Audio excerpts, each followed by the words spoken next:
తెలంగాణ మాజీ సీఎస్ సోమేష్ కుమార్ భార్యపై కోట్ల విలువ చేసే భూములు తెలంగాణలో ఉన్నాయి. రంగారెడ్డి జిల్లా యాచారం మండలం కొత్తపల్లిలో 25 ఎకరాల భూమి సోమేష్ కుమార్ సతీమణిపై ఉన్నట్లుగా తెలుస్తోంది. సర్వే నెంబర్ 249, 260లో మొత్తం 25.19 ఎకరాల భూమి ఉన్నట్లుగా సమాచారం. సోమేష్ కుమార్ భార్య జ్ఞాన్ ముద్రపై ఉన్నట్లు ధరణిలో రికార్డులు ఉన్నాయని తెలుస్తోంది. సోమేష్ కుమార్ అక్రమాస్తులు బయటపడ్డాయి. రంగారెడ్డి జిల్లా యాచారం మండల్ కొత్తపల్లి అనే గ్రామంలో సర్వే నెంబర్ 249, సర్వే నెంబర్ 260 అనే సర్వే నెంబర్లో 25 ఎకరాల పైచిలుకు భూమి కొనడం జరిగింది. అతను తన భార్య పేరు మీద ఆస్తి కొనడం జరిగింది.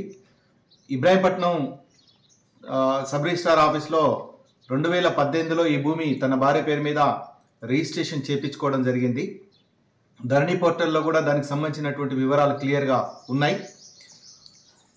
బీహార్కి సంబంధించిన ఐఏఎస్ ఆఫీసర్లు గత కొంతకాలంగా అవినీతి అక్రమాలకు పాల్పడుతున్నారని పత్రికల్లో మనం చూసాం. దీనికి ఇది ప్రత్యక్ష ఉదాహరణ.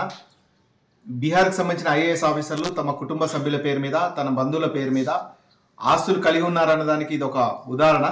తెలంగాణ ప్రాంతంలో ఉన్నటువంటి వ్యవసాయ భూములని ఈ రకంగా అక్రమంగా ఆస్తులు సంపాదించుకోవడం కోసం ఈ రకంగా బీహార్కి సంబంధించిన ఆఫీసర్లు ఈ రకంగా కొంటున్నటువంటి పరిస్థితి ఉంది.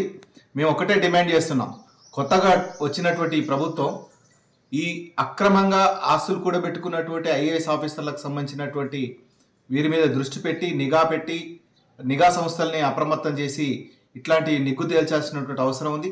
అవినీతికి ఆస్కారం లేకుండా పరిపాలన చేయాల్సినటువంటి అవసరం ఉంది. గత ప్రభుత్వం ఇలాంటి ఐఏఎస్ ఆఫీసర్ని చూసి చూడనట్లుగా వదిలేయడం వల్ల విపరీతంగా ఆస్తులు కూడబెట్టుకున్నారన్న దానికి ఇదొక ఉదాహరణ.